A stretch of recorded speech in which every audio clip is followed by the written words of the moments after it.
বাংলাদেশ 5ই আগস্টের অতীতে ফিরে যাবে না। বাংলাদেশে আওয়ামী লীগ ফিরে আসতে পারবে না।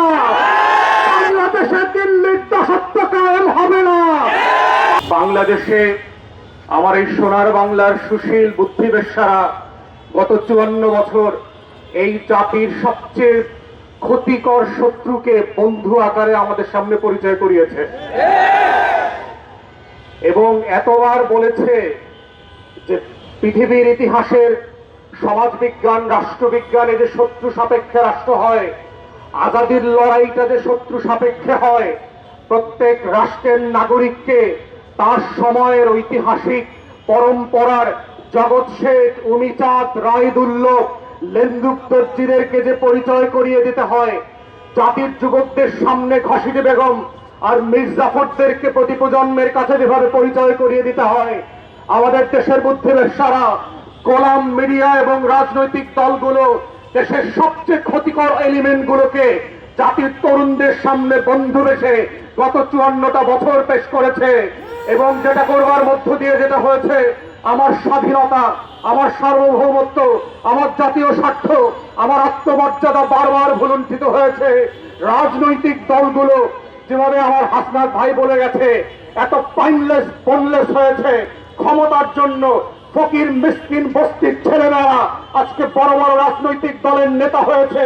ওর নাম পরিচয় নাই, ওদের শিক্ষা দীক্ষা নাই, যারা শত্রু চেনে না, যারা আজাদির লড়াই বোঝে না, যারা হাজার বছরের ইতিহাসের স্বাধীনতা সার্বভৌমত্ব বোঝে না, ওই সকল ক্লাউন কোলামরা আজকে বাংলাদেশের রাজনৈতিক দলের নেতা।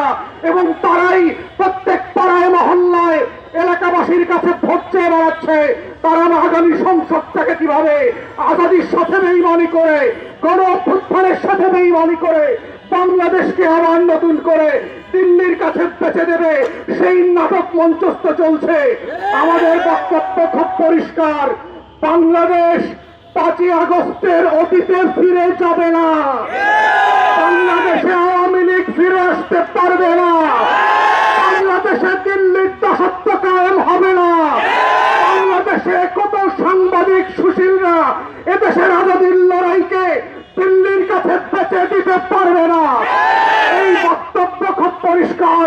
যারা বাংলাদেশের আনাচে কানাচে প্রান্তে ঘুরে বেড়ান নাই, যারা বাংলাদেশের অলিতে গলিতে টং দোকানে আজাদির আকাঙ্ক্ষা বোঝেন না, যারা ওসমান হাদির নামটা পর্যন্ত সুন্দর করে উচ্চারণ করতে পারেন না, তারা ইনকিলাব মঞ্চের নাম শোনেন নাই, তারা আগামী দিনের বাংলাদেশে অপ্রাসঙ্গিক হয়ে যাবেন।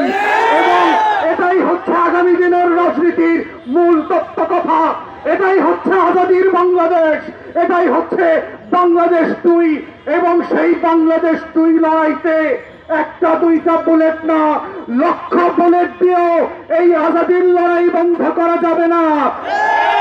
আপনারা বারবার চেষ্টা করেছেন, হেফাজতের গণহত্যা হয়েছে, 1,64,000 বুলেট পেরেছিলেন। আওয়ামী লীগ ক্ষমতায় থাকতে পারে নাই। বিরোধী দলের 15,000 নেতা কর্মীকে গুম খুন করেছেন, আওয়ামী লীগ ক্ষমতায় থাকতে পারে নাই।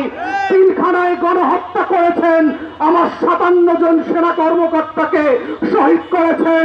দিল্লির আধিপত্য টিকে থাকে নাই, নির্বাচন ব্যবস্থা ধ্বংস করে দিয়েছেন।